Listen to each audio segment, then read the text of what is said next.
true friends do favors for each other.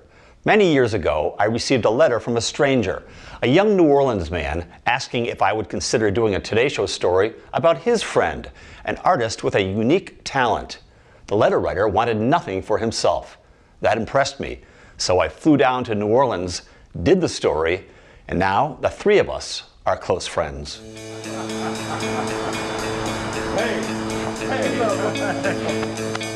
We first met more than 2 decades ago. We're buddies, man. Look at us. You know what I mean? 22 years later, dude. I mean, to me, that was more important that came out of that. Yeah. You know what I mean? We don't know each other. Yeah. A long friendship. And it all started with a letter to NBC written back in 1990 by a younger Danny Wilson, prompting a younger me to travel down to the 7th Ward of New Orleans for a Today Show profile on Danny's lifelong friend, amateur artist Lyndon Barrois, he of the big dreams and the very small portfolio. You saw something in him. I saw something deep in him.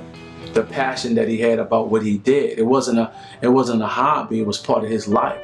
A life soon to be made better by turning junk, his mom's discarded gum wrappers, into art. It's the perfect material for what I use them for.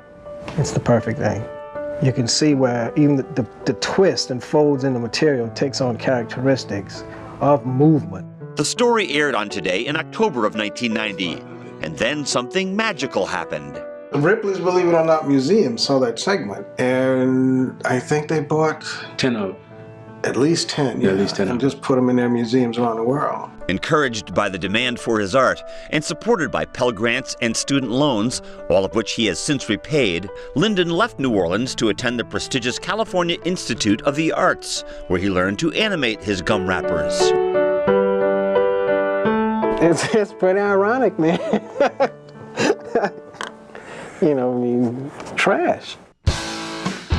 Which brings us to the present, inside the production facility of Vancouver's Image Engine, where Lyndon Barrois, a married man with a grown son, oversees a team of animators working on an upcoming major motion picture, the 20th of Lyndon's career. As a supervisor of animation, his movie credits include The Tree of Life, the last 2 Matrix movies, and a number of other well-known productions. Earlier this year, his live-action debut film, The Lift, won Best Director and Best Movie Short at the Madrid Film Festival. As for Danny Wilson, now living in a suburb of Atlanta and a married father of 1 as well, he too has reaped the rewards of high hopes and hard work. From his earlier stints road managing LL Cool J, Puff Daddy, and other big-name musical acts, to radio station ownership, and his ongoing crusade to clean up the lyrics of hip-hop.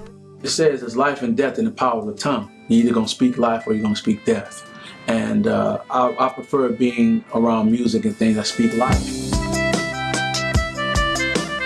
In all its wondrous twists and turns. 22 years ago, a young man was making something out of nothing in the quiet of his New Orleans home. Then his friend wrote a letter to a reporter. And it was the springboard to a lot of things that happened since then. But, you know, it's just been cool just to be friends, you know, all that time. Lyndon now lives in LA, Danny just outside of Atlanta. We text and phone each other often, as friends do.